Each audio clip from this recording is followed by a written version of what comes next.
sun.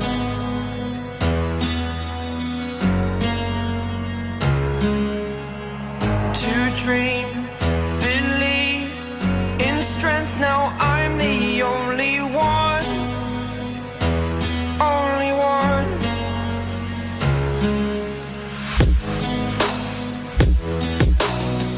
I was an ordinary boy until I broke the rules. My life destroyed, life destroyed. Until I woke awake, scream my mind, I shout, the ground shakes. How much can I take? My mind will break. Will it break? Can I take? Can I be your superhero? Superhero.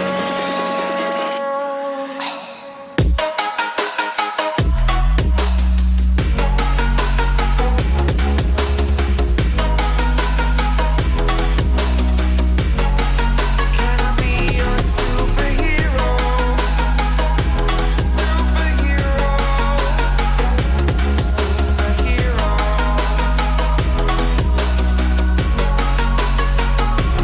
Superhero.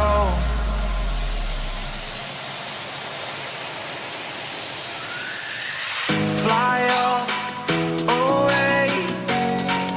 It's the first time of today. Today. To dream, believe. You are the strength, you're all I need. Need. Oh, gonna give it a shot. Only one of me to shield you all from the enemy. You're a superhero. You're a superhero.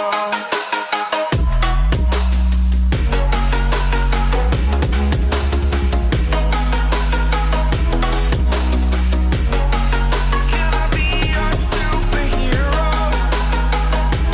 Superhero. Superhero. Superhero. Can I be your superhero?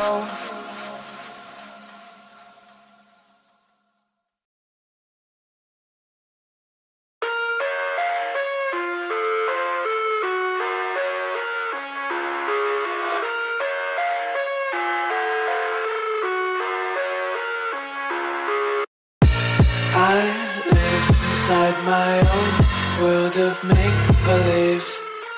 Kids screaming in the cradles, profanities. I see the world through eyes covered in ink and bleach. Cross out the ones who heard my cries and watched me weep. I love everything. Fire spreading all around my room. My world's so bright, it's hard to breathe, but that's alright. Hush.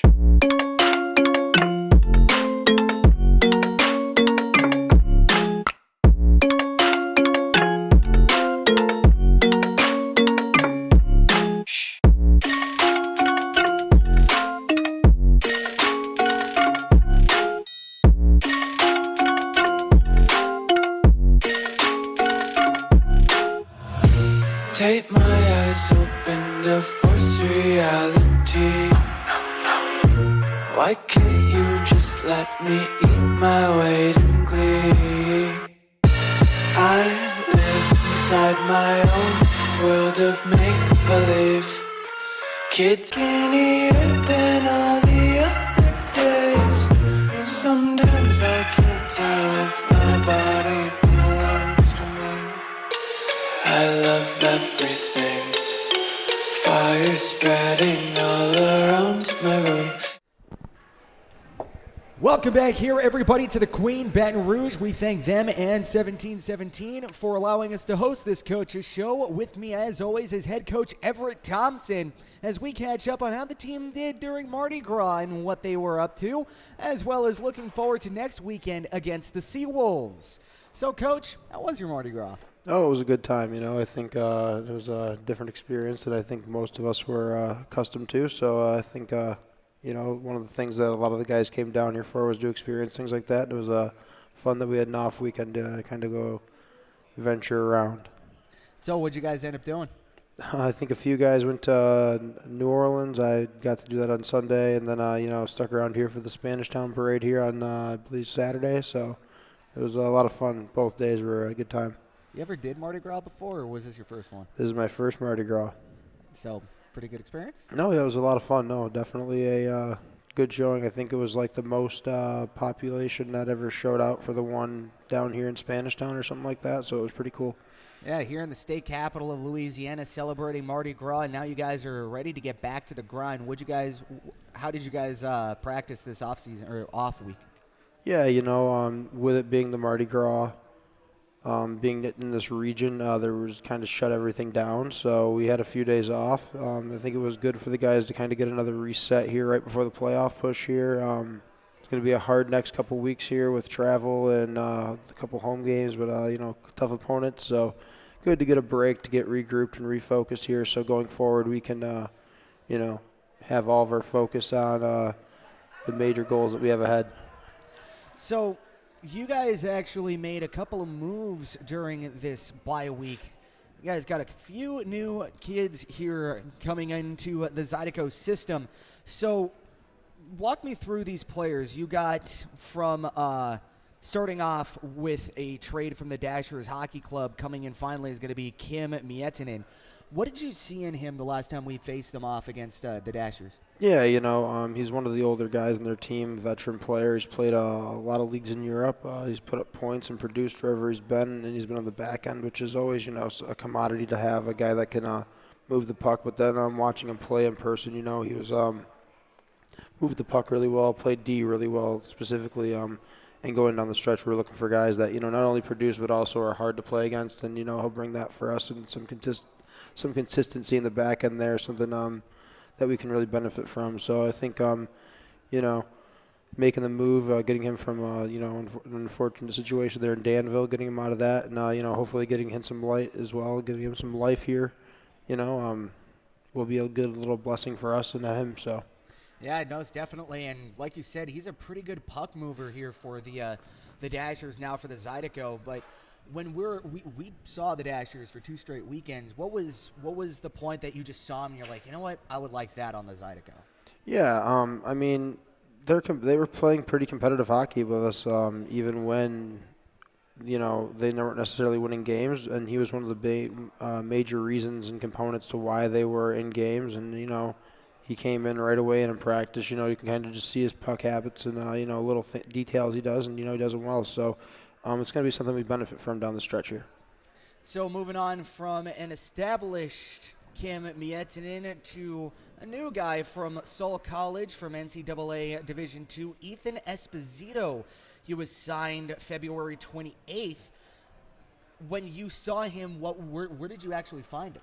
Yeah, so this is one of those, so it's Sioux College. It's up in Canada there, the Sault Ste. Marie area. This is one of those, connections, and his coach reached out last season, actually, and that's how we got one of our defensemen from last year. And, then he mentioned that Ethan was one of those players that was looking to play afterwards, and, Richie's from last season was here, and came down and mentioned that, this player would come down and help us. And, he had still one more year of school left, so it was one of those things where we started to talk last season and then throughout the course of the summer, and then monitored it throughout the season as well. And a player that can produce at a good level and at a good pace wherever he's been. So, guys that can put the puck in the back of the net are something we're always looking for. And unproven necessarily college, but at the same time, I think goal scoring is goal scoring. Guys that put the puck in the back of the net anywhere they do it, I think, and he's done it not only in college, but he had a little bit of taste of, different professional hockey in New Zealand, but it's still technically professional hockey. And given that, he still scored a lot of goals there too. So I think goal scoring is something that it's hard to teach, really. It's one of those things that some guys just naturally have the ability to put the puck in the back of the net, and this guy's stick seems to have some magic touch to it, so hopefully he brings that down here to Baton Rouge. And do you think that's something that he can kind of like instill into the locker room too, where it's just like he comes down and, he has the experience of putting, pucks in net. Is that something that the guys can try to build off of? I mean, given he's going to be a younger guy, he's going to come in, from a different place. You don't really expect guys to come in and ruffle too many feathers or anything like that. As long as he comes in and does his job and hopefully puts the puck in the back of the net, like we said, or at least just sets guys up as well. As long as he's a good teammate in the room for us, that's all that really matters. We might only have to score 1 or 2 goals. Hopefully, if he has a chance, he does it. So, what part of his kind of like characteristics, if you ever gotten to talk to him, that you think he can bring to the locker room? Yeah, I mean, from what we've talked so far, he just seems like a good, mellow kid. Guys like that are, good to have in the locker room. Guys that are just going to come in, do their job, and work hard. And it's hard to beat guys like that. And finally, you were able to sign another goaltender here, Nathan Gauthier from Davenport University of the ACHA. He was signed again February 28th. Where did you first hear of him? Yep, so Goats is a guy from my alma mater. I coached him last season. I was an assistant coach at Davenport. Then when I came here, goaltending is always one of those things where it's got to be competitive and fun. And, I think Goats is going to come here and really, he's a big, agile kid. I think he stops a lot of pucks. I think with some more structure in front of him here, we're going to, hopefully with his abilities, I think he's going to fit right in here. He's a nice kid. In the locker room, he's funny. He's a big guy. A French kid from Quebec. So it's always good to have those guys in the mix. So, another situation where I'm coming from college. Is his school didn't necessarily shake it out to get to the next step of nationals. So he's going to get his opportunity to play some pro hockey now. So we're happy for him, and we're hoping that he comes in and stops a lot of pucks for us. Now, coming in to back up Bailey Stevens, is there something that he can learn from Bailey? No, I mean, I think Bailey's a competitor. I think he competes throughout practice. I think, Goats is the same way. I watched him in practice last year at school. He's one of those guys that, wants to try to stop every puck. And, guys that are like that, you tend to do well, especially, when they have the intangibles of being big and, agile, good skater, things like that. If you put all the pieces together, he can make a lot of saves and he can be a good goalie. So you mentioned his season for college, unfortunately couldn't go past the next level. He's done there, and now he's going to be coming down here to Baton Rouge? He's already here. Yep, he was at practice today. Nice. So first practice, what did you see from him? Yeah, the same thing I saw in school. He's a big kid, got in front of a lot of pucks today, and, we'll see a lot of pucks tomorrow at practice again, and then this weekend, he'll probably get one game himself. So it'll be, whenever that comes, if it's with this weekend or the next, I'm sure he'll be ready. How do you figure he's settling in here to the team so far? Yeah, he's a young kid. All these guys are coming in. They got to earn their stripes. I think it's, it's always a good experience to come down and play pro after college, but it's one of those things where you're feeling it out. It's new territory, so it'll be fun to see how he, ultimately how he plays. And I feel like, with the string of successes we've had with goaltenders, with Brennan Colgan, with Bailey Stevens, definitely he's going to have a good person to look up to in the net. Yeah, Bales is a good mentor for a young goalie. Bales is, coming in stride himself. So, both situations is, anyone who takes the net hopefully can, find their night and have a big night for us. And anyone that's in net for us, we hope that has, makes as many saves as possible to keep us as competitive as possible, because goaltending is, if it's good, it's 80% of the game, and if it's bad, it becomes 90% of the game. So, and we've had good goaltending all year, and that's kudos to both the guys in net, and, anyone that's going to come down here is, that's kind of the mark right now. You see the numbers of the guys that have been here, and, I think it's something that those guys can strive to do. I mean, all the guys that are coming in are, have good numbers and have seen a lot of shots or, played at a good level. So it'll be interesting to see what, what shakes out here. So just rounding out the off week, how are the guys feeling in terms of injury and health? Yeah, I think anytime you get a weekend off in this league, they're rare, and you take that as a kind of a momentum thing almost. You get to take instead of getting hit or traveling, you're relaxing or still getting a workout in, but also kind of down here enjoying something different. All right, so can expect a few new faces here behind the bench. And if you guys want to see your Zydeco live, you can travel down to Mississippi to see him take on the Seawolves. Or if you're a little bit patient, you can join us at the River Center come in 2 weeks where they take on the Danville Dashers at 7:05. Speaking of the Seawolves, when we get back, we're going to be scouting the opponents, taking a look at the numbers, and we're going to be talking about strategy here as we head down to Mississippi for the final road trip before our final home game, or finally making our way back at home. Stick with us right here on the Coaches Show here at the Queen at 1717.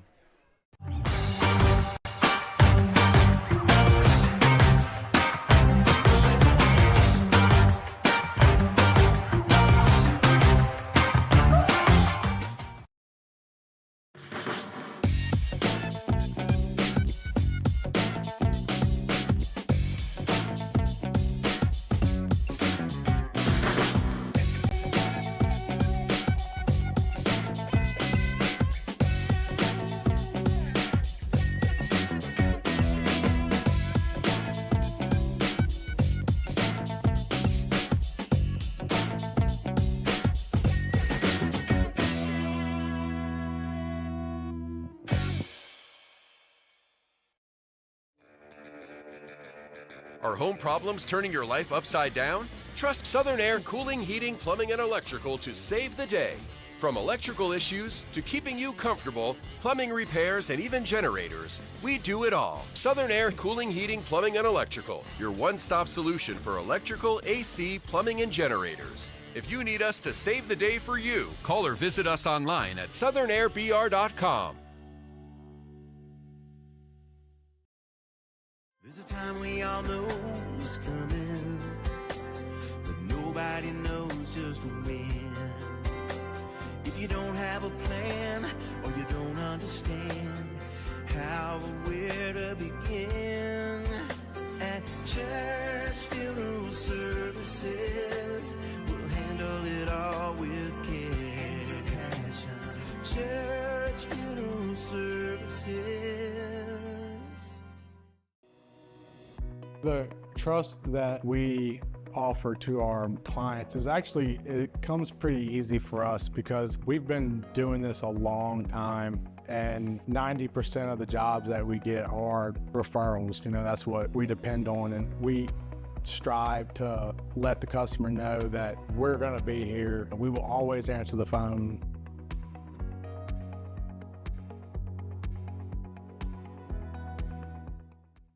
For the ultimate game day experience, come to the Queen Casino in Baton Rouge. Wall-to-wall TVs mean you'll see every touchdown in HD. Place your bets and feel the thrill of every play with our DraftKings Sportsbook.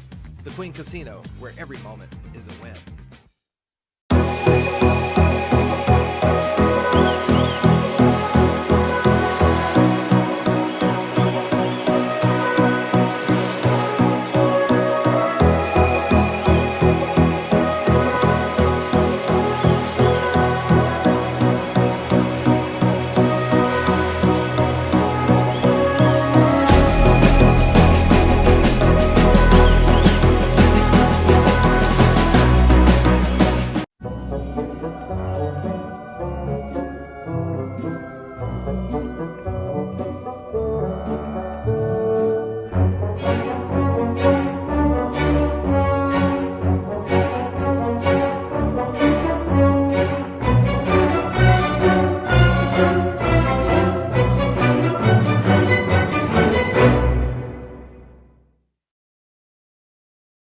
We do things with passion.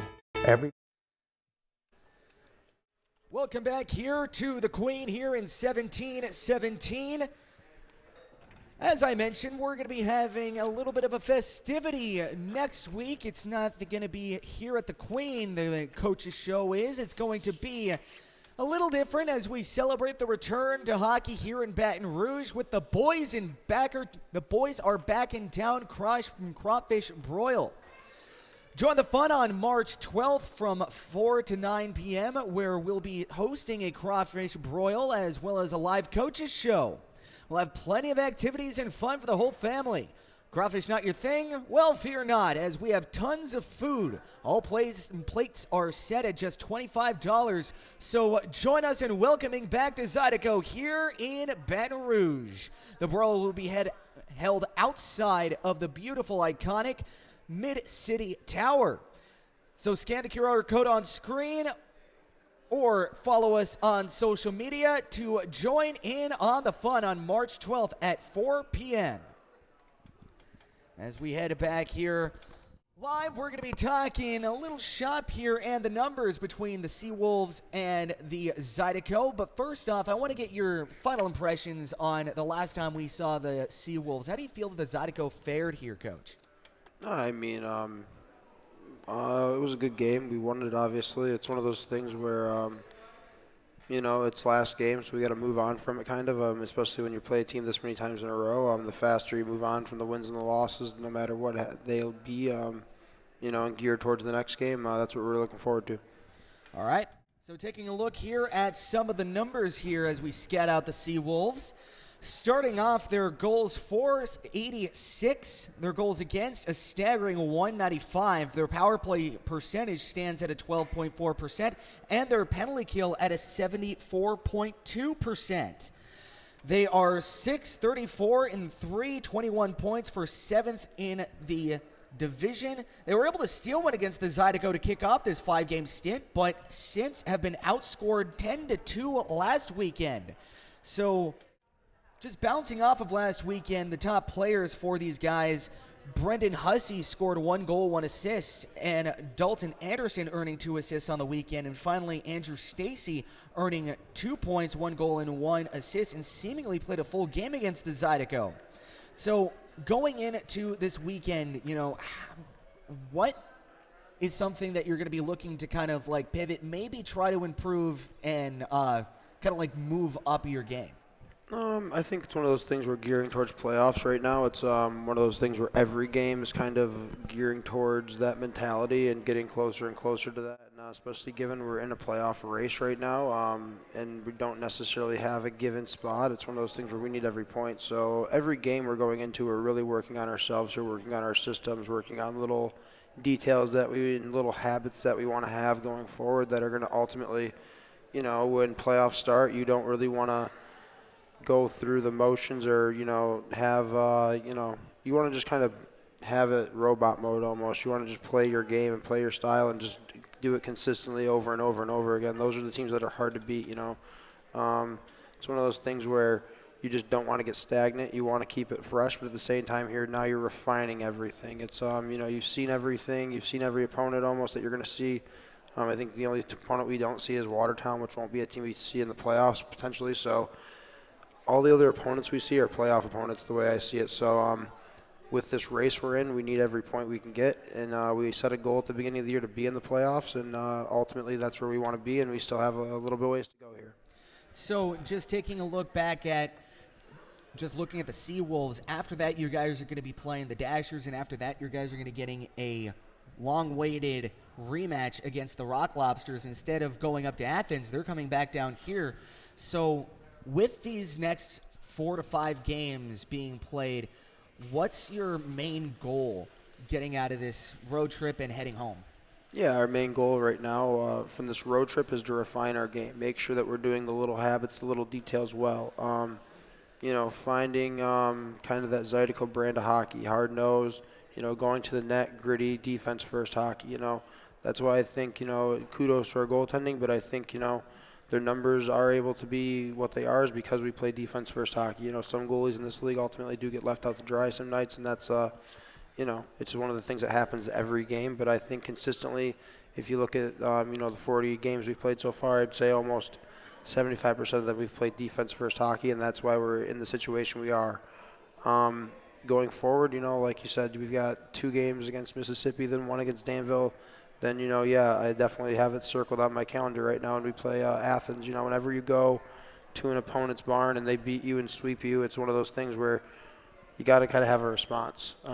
As a team, we have to have a response to that, especially when they come to our barn, We've got some, payback or some bad blood necessarily, I wouldn't say that, but at the same time, you've got to play like that now. It's playoff time. Those are going to be huge points, and it's a good team. So it's one of those teams we're going to have to test ourselves against, and no better test than at our home barn on I believe it's a Friday and Saturday. So, those are going to be hopefully big crowds for us, and, it's one of those things where when we went there, they were big crowds, they were loud, it's hard to play in, and we know when we have our crowd on our side, it's going to be a totally different atmosphere for them. So hopefully we can turn the tides per se here and give them a different game, but the games in front of them also do matter a lot here. And those are games that, you can't overlook at all. Those are points we need still, and our team ultimately needs to play our brand of hockey the whole time. It's not always fun. It's not always easy. It's definitely not the easiest way to play hockey. There's ways you can cheat the game and try to just focus on offense. Unfortunately, the other guys, they understood that coming here, that's something that we don't really do. It's defense first. Even, the guys that we mentioned earlier that can put the puck in the net, part of their game is that they can play defense. So, and, the guys that are maybe, they're, not producing it, they're not at 3 points a game, well, yeah, but they're also, not dash 36, so not that anyone actually is. I don't believe anyone's that low, but at the same time, that was something we had last year. And, to turn things around from where we were, it's a lot of individuals taking a mentality and putting the team first. And ultimately, for us to win, we have to have a team-first mentality. And I feel like just looking at it from an newcomer's point of view, you guys definitely do have that team-first mentality. There's not any selfish player I can see on the spotting board that will reflect on the ice. But I want to ask you, you mentioned Zydeco brand of hockey. That's your goal coming out of this weekend, and I would even argue that should be a goal going into the rest of the season, getting into playoffs. So I want to ask you, what is Zydeco brand of hockey? Like from doesn't matter if you're facing the Seawolves, doesn't matter if you're facing the Rock Lobsters. What's one thing that when you lace them up, when you go on the ice, everybody can tell that's the Zydeco?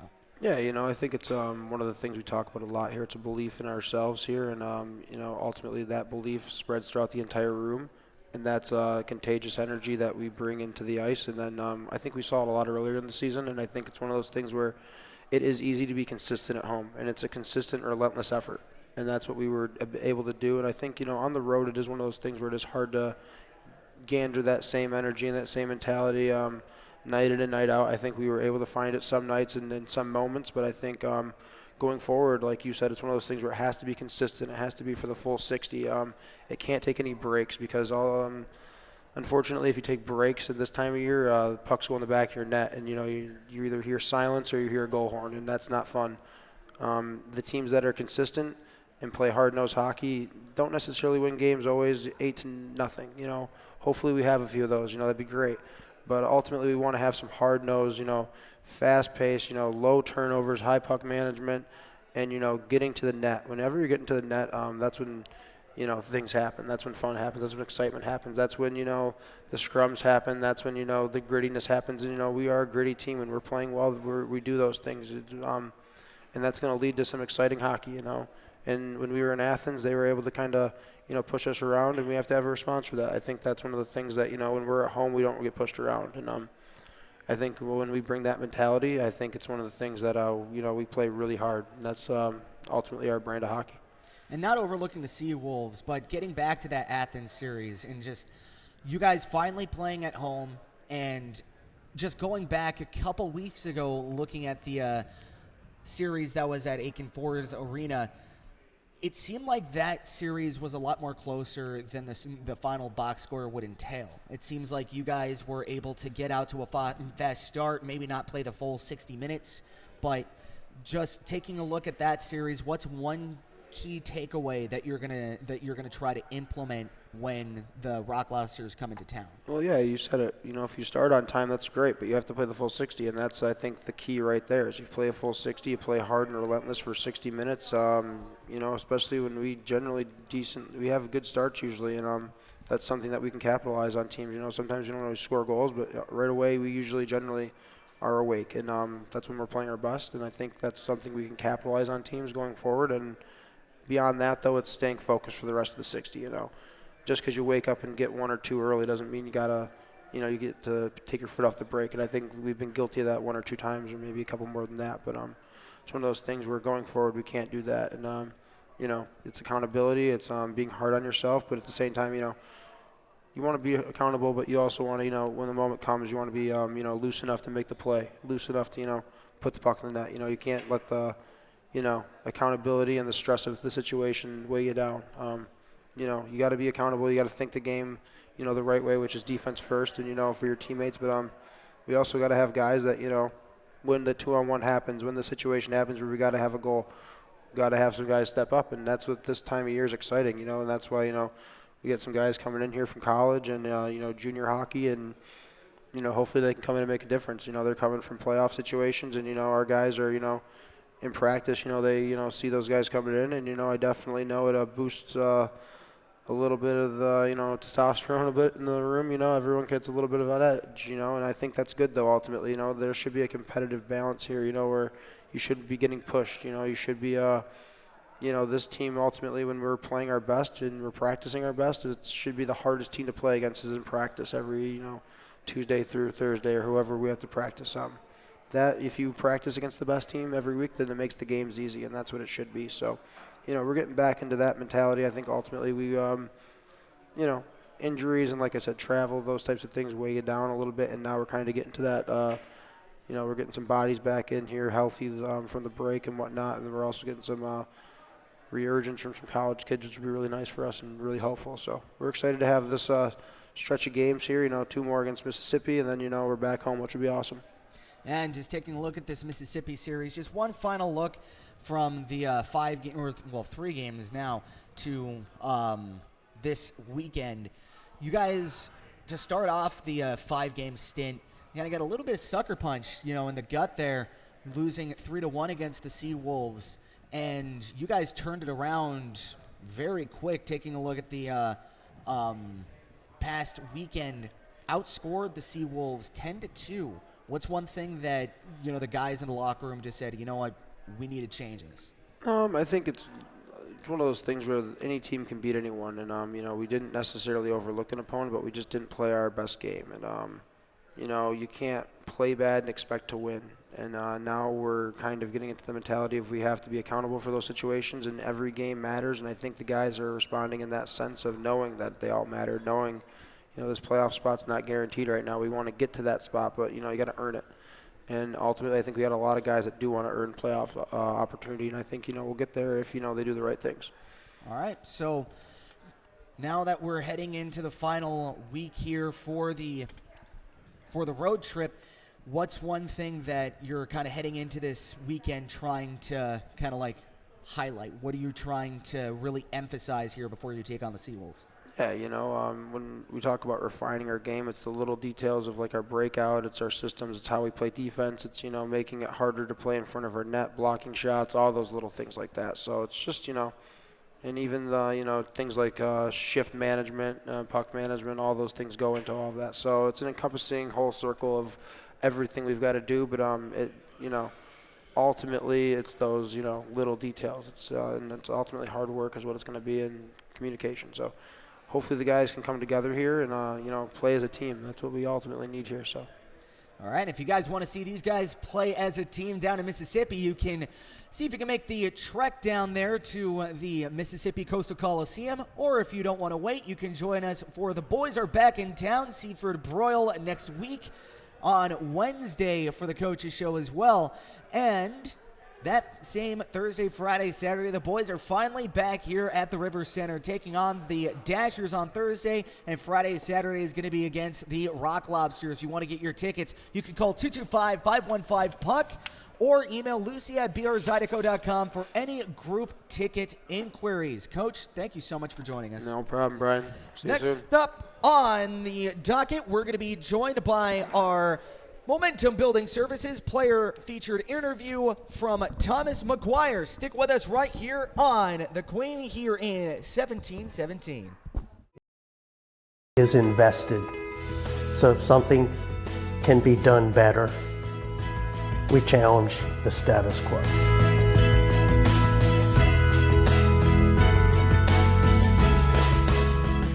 Tremonti's has meat. Tremonti's has seafood. Tremonti's has much more. Tremonti's on-site catering is the best in Baton Rouge. Our friendly staff brings everything to our clients' location, set up, serves guests, and cleans up once our guests are satisfied and full. Tremonti's caters weddings, corporate events, parties, luncheons, crawfish and shrimp boils, breakfast, fundraisers, barbecues, and much more.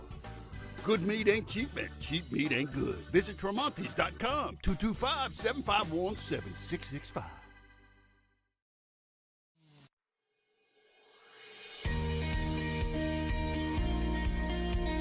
The Men's Network started when I went to a computer club meeting in the 7th grade that Brett organized.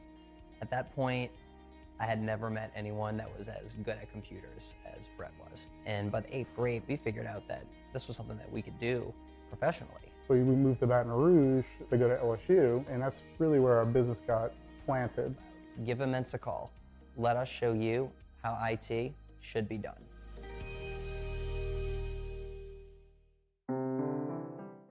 At Don Seafood, Welcome back here to the Queen here in 1717. Next up on here in the Coaches Show for the Momentum Building Services featured player interview is Thomas McGuire. How's it going, my friend? Good. How are you? I'm doing pretty well, and I know you're doing pretty well after last series out. Earned 4 points last season. How did that feel? Last weekend against Mississippi? Yeah. It was good. I mean, I just kind of do a roll, whatever it takes, and, the guys who put the puck in the back of the net are the ones who get the job done. I'm here to play my game and just be myself, kind of. There you go, as humble as ever. And you know what? I keep noticing your tattoos. You got one from Seinfeld. Yeah. Me and my grandfather used to watch it a lot when I was younger, and I grew up where he's from, and it was really cool to me, so I got it on there. And it's funny, people like to laugh at it. It's like one of the way more unusual tattoos that people have, but I have I have the Seinfeld and then Snoopy on my arm, so. I know, I really like that Snoopy one. I noticed it when you first came in. Yeah, I got it in Watertown. Really? A couple of years ago when I was playing up there, and it was pretty cool. I mean, it was originally the idea was we travel around playing hockey, so he had the bag with the he was on the railroad, the homeless stick, and then I changed it to a hockey stick. I thought that was pretty funny. Yeah, there you go. Yeah. So, speaking of traveling around, let's go back to your beginning travels and starting off with your junior career. You played 4 years in the USPHL before moving to the SJHL, then to the NoJHL, and then back to the Premier. And as you started out in the USPHL, you were promoted from U16 to U18 of the PAL Junior Islanders. Then you were elevated to the USPHL Elite, then finally the USPHL Premier. So what was it like growing up in a system? It was really cool. It was, it was a lot of good programs that kind of, helped me search my way through and kind of understand, the game, all the different aspects of the game and all the different, things that go into it on and off the ice, the work ethic, all that stuff. So it was, it was pretty cool. It was pretty cool to go from start to finish, in kind of the same front to, or top to bottom. And, it was nice. I ended up, capping it off pretty nicely with the Hampton Roads Whalers, and, we ended up winning the championship that year. So that was wonderful. It was a great thing to be a part of. And, it was kind of a fitting end to a long career in that league. So it was nice. It was a lot of fun to be a part of. So when you initially moved from the USPHL, from the Junior Islanders, how hard was it to kind of move out of that system? It wasn't too far off. I mean, junior hockey's a lot different, and I had kind of stepped out of high school at the time, and PAL is right where I live, was from where I'm from, so it was kind of like a big change of going to another team and moving away from home, kind of, growing up, so to speak. I was kind of still at home being a knucklehead in high school and playing hockey on the side, and then it kind of gets really serious when you move away and you're in a program and, you're not with all your friends. You don't get to be an idiot all the time, and it's, you know, it kind of forces you to get out of your comfort zone and, you know, get better and better and, you know, keep moving forward. And still here playing, so you must have done something, right? Yeah, there you go. Still working your way up here. And after the USPHL, you went to the Melford Mustangs at the SJHL. So going from US to Canada, even in juniors, you know, it must have been quite different. Yeah, it was a little bit of a culture shock. Like, you know, the story I love to tell from Melfort was like my graduating class in Massapequa was like close to 1,000 people, and their graduating class was 3. And that's the difference in towns that you're coming from. So, like, I thought it was kind of crazy. You know, I was walking around and I was like, man, this is definitely different, you know? Like, this isn't more of a city. Like, this is a little tiny town, and, you know, they loved the hockey there. They came out full support for it. But I was only there for a little bit. I wasn't there super long term, but it was, you know, it was a great place to play. It was a great environment and everything, and I really, you know, loved my time there. So what was the main difference from U.S. hockey to Canadian hockey, even if it just comes down to communities surrounding it? I like to joke about it, but I like to think that a lot of them have, like, a lot more farm strength. Like, a lot of those guys work on farms, and, you know, their families have farms and everything. So, like, you know, it was a lot more physical. It was a lot more impact style, and, you know, that was kind of more of the rougher hockey that I played, whereas in the U.S. it was more like speed, and, you know, it was more about, like, just moving the puck. But, you know, they're both pretty comparable. It wasn't very far off for the two, and I think they're both, you know, were good to help develop and good to be, you know, help be a part of it. And, you know, a little bit foreshadowing, not the final time that you would have to kind of get used to another culture in hockey. So you finished up your junior career, as you mentioned, with the Hampton Roads Whalers of the USPHL Premier, able to win a chip with them. What was that like? That was a lot of fun, you know. I'll shout out Chris Ciolik. He's on this team too. He forgot me, you know. Still mad about that, CeeLo.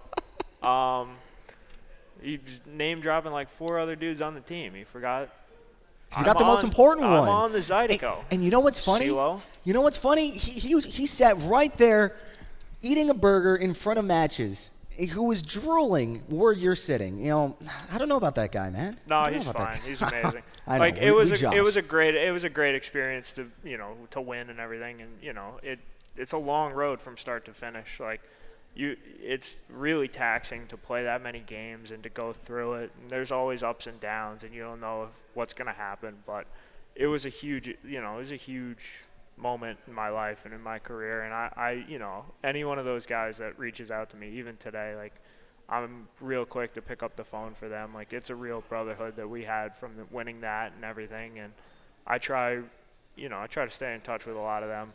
Really, really lucky to have that year. You know, that was a really special year. So I know I like to give Ciolik crap about that, but, you know, that's a really special group of guys that I was a part of, and it takes a lot to win a championship. I know E.T. was up here talking about that. Like, it really does take a lot to win a championship, and you have to have everybody on board. Like, you can't have guys idly, you know, riding by, but I think we have a special group. Yeah, and the championship mentality doesn't matter if it's, you know, from the Pee-wees to the pros. They always, just having that in the locker room, no doubt gives off a little bit more of a pep in your step, right? Yeah. I mean, there's only one way to win a championship, and that's to go through the other however many teams there are. So I think it's just understanding that there's going to be highs, there's going to be lows, there's going to be calls that don't go your way, there's going to be bounces that don't work out, there's going to be refs who don't see blatant stuff, and, you know, like, that's just part of it. You got to battle your way through it, and, you know. Yeah. So moving on here from the juniors to the college scene, where you played 2 seasons with Newman University. I want to know, what is your biggest takeaway from the college experience? I didn't really get the college experience, you know. No. I went right in COVID, so I went in 2020 to college. It was, you know, it was still college, but it was more Zoom classes and stuff like that, and we would get tested a lot for Newman, so it was, you know, part of the reason I ended up choosing to leave was just because of that. Like, I wasn't going to classes, like I wasn't, in person. So, I don't blame Newman at all. I mean, obviously, but like, I didn't really, we were playing hockey and that was pretty much all I was doing. So I didn't really get the traditional college experience, and I'm kind of okay with that. Like, it worked out with me coming into this league and playing all over and getting some life, some real life experiences out of playing professional hockey. Like, I think it worked out really well, but going during COVID was weird, so that was a little odd. What was the hockey like then? It was the same. I mean, we had to wear masks during games, which was a little strange for me, but, it was just part of it. How did that work? You just during the game. Just all the time? Yeah. How did you breathe? It wasn't that bad. Really? I mean, you just you just wore a mask. Like, it was required. We only played 9 games that year, but it was, we got tested a bunch, and, it was for everybody's safety. But yeah, I ended up just, I'm really enjoyed where it took me, because I ended up going to the Fed after, and, I've had some great times here, some really special guys, some special teammates that I'm still in touch with, and, I think we have a great group this year. Yeah, like that guy Chris Ciolik. Yeah. So, mentioned you started your Fed career right after that in 2022-23. How much of a jump was it from NCAA D3 to the FPHL? I know you only had 9 games to kind of gauge the difference, but I'm kind of curious to see what that experience was like for you. It was good, like the Fed's good, really good hockey, and I think a lot of the guys that come out of college, kind of get their feet in the water and realize, like, it's fast. Like, these guys are grown men. They're trying to take your head off. Like, it's really competitive, and guys are fighting for jobs every day. Like, you don't get the luxury of being on a roster for 4 years, and like, you get guys who are very complacent and they've been there, and they're not worried about someone coming in and taking their job. Like, week to week, day to day, like, it's cutthroat. So you really have to show up and kind of earn your rent every week. So you played your rookie season in Watertown. You mentioned that's where you got the Snoopy. So yeah. What was it like for you over there in Watertown? It was pretty cool. I liked it up there. It's a small little town. It's right. They got a good rink. They get good fan support. I enjoyed my time there. I was only there for 7 or 8 games for a bit, but I had a great time there. It was good people, good fans, good group. I ended up going back to Elmira after, and it's a fun rink to play in. Yeah. So how did you transition from Watertown to Elmira? I ended up getting traded. One of those future considerations trades. So wherever that guy is, good on you.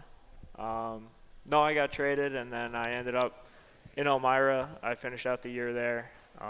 We ended up in playoffs. We were the fourth seed, and then we ended up getting eliminated by Kuznetsov and Danbury, which they ended up going on to win the whole thing. But it was a really good first year. It kind of taught me a lot about kind of just playing the game the right way. You can't cheat the game. You can't try and do too much or be too fancy or think that you're better than the league or better, or you're going to go, show off and showboat and do all this crazy stuff. So it was kind of a crash course in how to play at this level, how to be a pro, how to carry yourself on and off the ice, how to interact with everybody, with fans and everything. So it was, it was great. I had, a great first year, learned a lot, and, I played with Elijah over there in Watertown. Really? Yeah, he was on that Watertown team. Him and the now former coach, Steven Esso, he was the coach over there at the time. So nice. So from the FPHL, you actually made an overseas stint in Spain with the Milagro Logroño after playing in the FPHL. So how did you transition from the American scene to the Spanish scene? Yeah, pretty interesting one. I started the season with Pensacola that year, and I ended up getting released out of camp, and I ended up just getting an opportunity to go overseas, and I took it. I didn't really know much about the team. I got on a flight without ever talking on the phone with anybody, and Spain is definitely not a bad place to go play hockey. So I had a great time over there. I thought I just kind of got lucky. It kind of fell in my lap, and I flew over there. It was a good time. I got to be, I ended up being signed with a bunch of my friends who were over there at the time, and it was a really cool experience. It was cool to see. What was the main difference between Spain and the U.S.? They all take naps. Really? In the middle of the day, yeah, siesta. So like from 12 to like 2 or 3 in the afternoon, most of them go nap. So like you can't get food during that time. They also eat dinner at like 9 o'clock at night, or 8 or 9 o'clock at night. So if you want to get dinner before that, you can't. So then it led to a lot of me like cooking my own meals and doing all my own stuff. But it was awesome. Like I really got to kind of see a bunch of different cultures, a bunch of different like ways of life, and travel all over Europe and play hockey. And it's a luxury that I was definitely super fortunate. Like I thank the Lord that I got to go over there and got to experience that and got to see all the different people and meet everybody. Like it was really cool. What were the crowds like there though? It depended. Like the top 4 teams would bring in a pretty good crowd, and then obviously there was some lower end teams. Like we would get 300-400 a night maybe, but it really varied from place to place. I think the highest place would get like 2,000, but it was cool. It was like a soccer game. Like they would have the road flares and the big flags and the horns and everything. So it was pretty cool to watch. It was pretty cool to see, and I still really try to, I really support that team. Like they gave me an opportunity to come over there, and they're a lower end team. So I really try to help out, try to send guys there, like, text my buddies over there, all that. So one of the guys who played here last year, Blake Cudmore, was over there this season. He played last season for the Zydeco, and he reached out to me about playing overseas, and I put him in contact with the GM, and he ended up going over there and playing. And I don't think he wants to leave. I think he wants to stay over there. I don't know if for Millennial, but I think he wants to continue. Like life in Spain is pretty cool. It's a pretty laid back way of life. They really, take care of themselves and value family, and, they're not a very work oriented like community and everything. And like, it's more so about like spending time with people, really like enjoying the better moments of life. So I think it's a really cool thing to experience and see firsthand. That is awesome. Just being able to travel the world, experience different cultures, and just, it's funny where this sport takes you. Yeah, it's funny. I mean, there's a million leagues out there. There's a million different Europe professional leagues and stuff. And we have a bunch of, we have a couple of guys who have played in different leagues. I know Zabad was playing over there for a long time. And, Kim was over playing for, I think it was the Beneliga and all these different places. So it's, it's really cool to see like how hockey's growing in all these different places and how much bigger the crowds are getting, how much bit more like into it the fans are. Like it's really fun to watch, and it's cool to see like in all these small places. All right, so from the Millennial Logroño to the Baton Rouge Zydeco, actually not right back to the Zydeco. You had an SPHL stint before heading on to the Zydeco, played 15 games in the SPHL with Quad City, Macon, and Pensacola before coming back to the Zydeco. So transitioning from the SPHL from the Spanish League, what was the biggest hurdle that you found yourself trying to leap? I think the SP is very systems-based and very systems-oriented, and I think a lot of the like higher-end systems, as you go more and more up, the face-off plays and everything, it becomes more and more like nuanced, and you have to think the game a lot more at the higher levels. And when I was playing in Spain, it was more like free. Yeah. It was more like, go have fun, play hockey, like whatever it is, So they didn't really have any systems. They were like, it's hockey, just play hockey. And then, you know, the SP is obviously like, More technical. this guy takes this route, and this guy takes this route, and you cut this way, and we make this play. So that was definitely a hurdle I had to get over in the beginning, was, you know, really studying the systems and learning the plays and getting through everything. But you know, it's a good level of hockey. Like that's real, really, really cutthroat. Like when you get up there, you realize like guys are afraid to, you know, take a day off because you can't, you know, you'll end up on waivers. Like, you know, you're fighting for your job every day, and you kind of have to earn it every day. And it's a unique thing. Like, it's a unique thing to have a job where you're, you know, on the ropes every day, kind of. Like, it's a strange thing. It's a strange feeling, but it's just part of it. You know, we are so blessed to have like this, to get to do this for our job. So like, I try to thank God for this opportunity every chance I get. Like, it's unbelievable that we have this afforded to us. And when you get to those higher levels, you really see like how stressful it is and how tough it is and how much these guys are putting in. Like, you have to show up every day, and you really have to fight for it. So it's a pretty cool thing to see, like, the two different sides of it. So now that you're here with the Zydeco after playing in the SPHL, what's a couple of things that you learned up in the SP that you're bringing down here to the FPHL?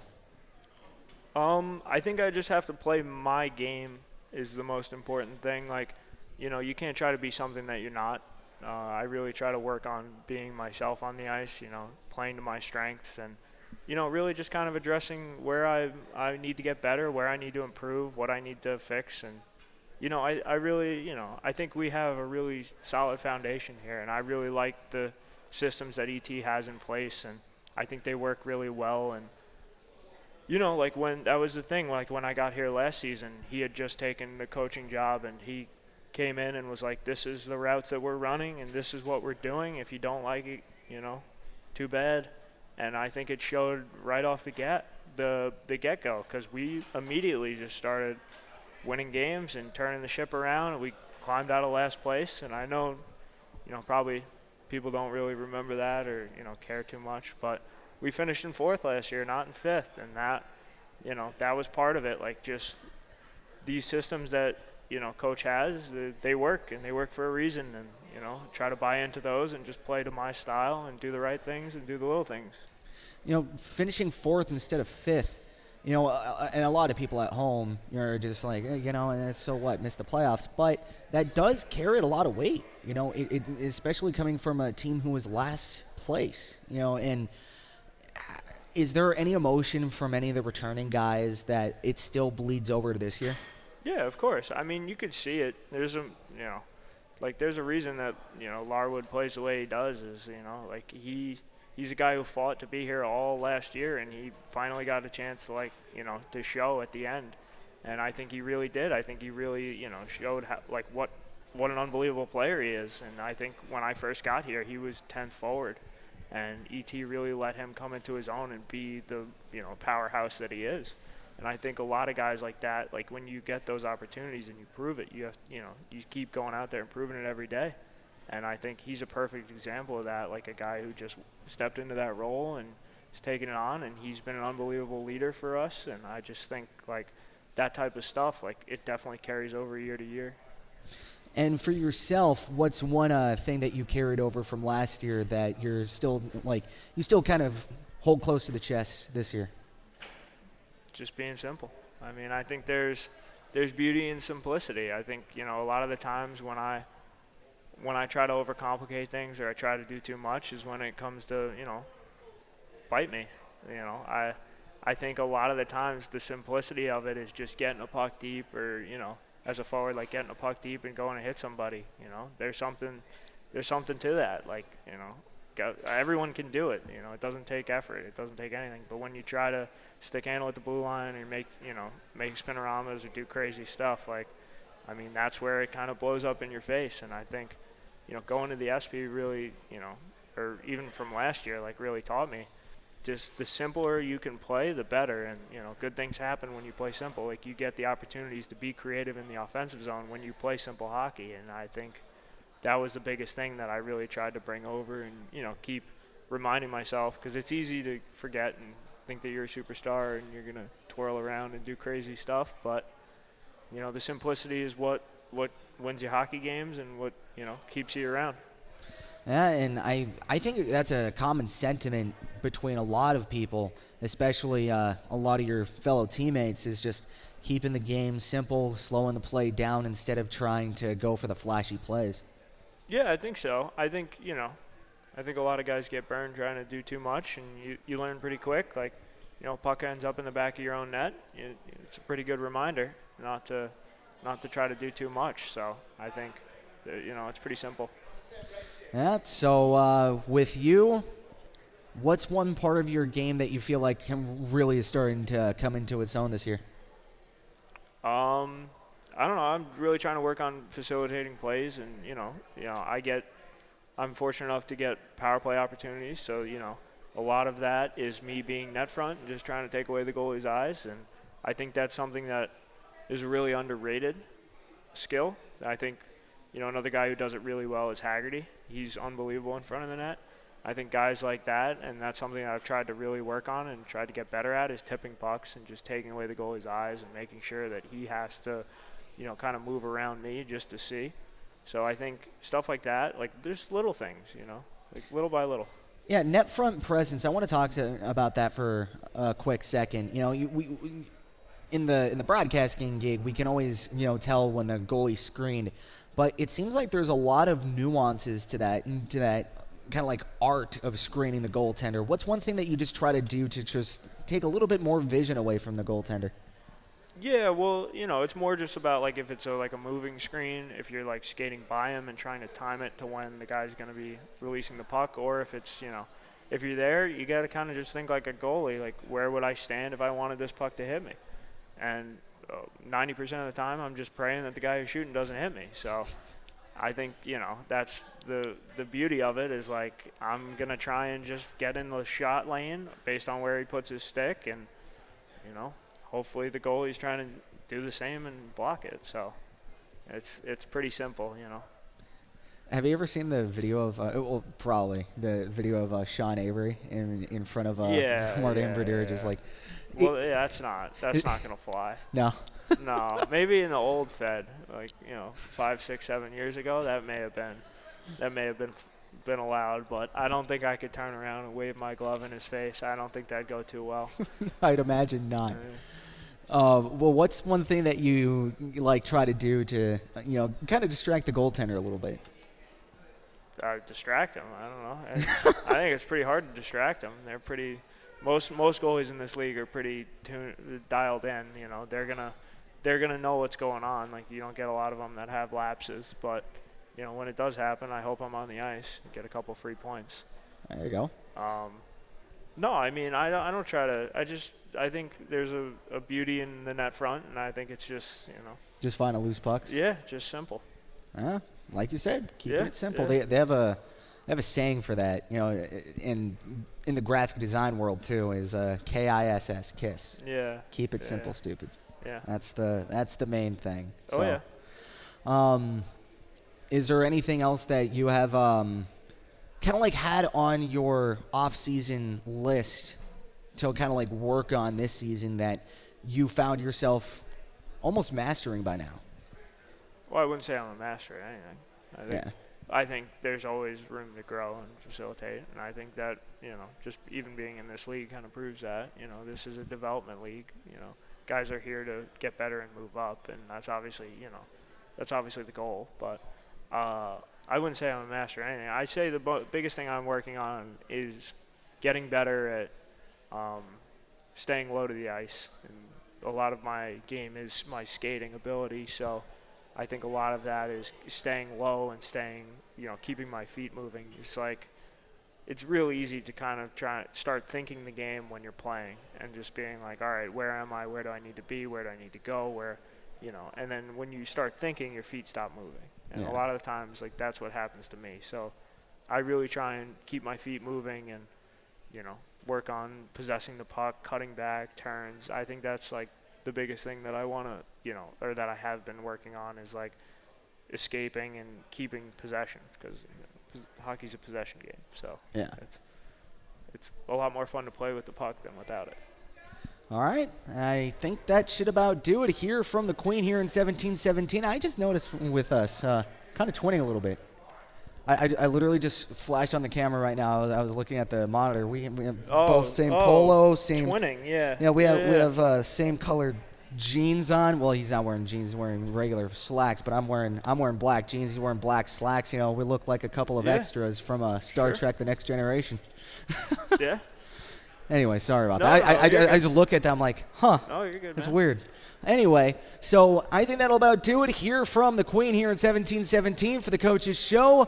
Thank you so much for joining us here. Thanks for If you having want to me. get a chance to see this guy playing, you can make the trek down to Mississippi. But if you're feeling so inclined and waiting, next week is finally going to be the return of Zydeco Hockey to the River Center here in Baton Rouge. And if you want to celebrate with us next week for the Coaches Show, we're going to be live at the parking lot of Mid-City Tower, home headquarters of the Baton Rouge Zydeco, for our Boys Are Back in Town Crawfish Broil, starting at $25 a plate. Going to be flashing that right here on screen. You can scan the QR code to kind of get in on the festivities March 12th, 4 to 9 p.m., $25 per plate. And if you want to join us and meet some of the team before they head on to the River Center, you can do just that. But for Thomas McGuire, head coach Everett Thompson. Dang, I almost got that right. Everett Thompson, Thomas McGuire. My name is Brian Flores saying so long or good night here from the Queen here in 17-17. This weekend going to be Mississippi. Hope you can join us live, but if you can't, always going to be live here on the YouTube. Thank you so much and have a great rest of your evening. Waiting for all week. Begin your legendary weekend with brunch favorites like our shrimp and grits, crab cake Benedict, and of course, bottomless mimosas. Let's be honest, the party doesn't start until Don Seafood hits the table. From our team at Don Seafood, we want to thank you for the past 90 years and cheers to many more together.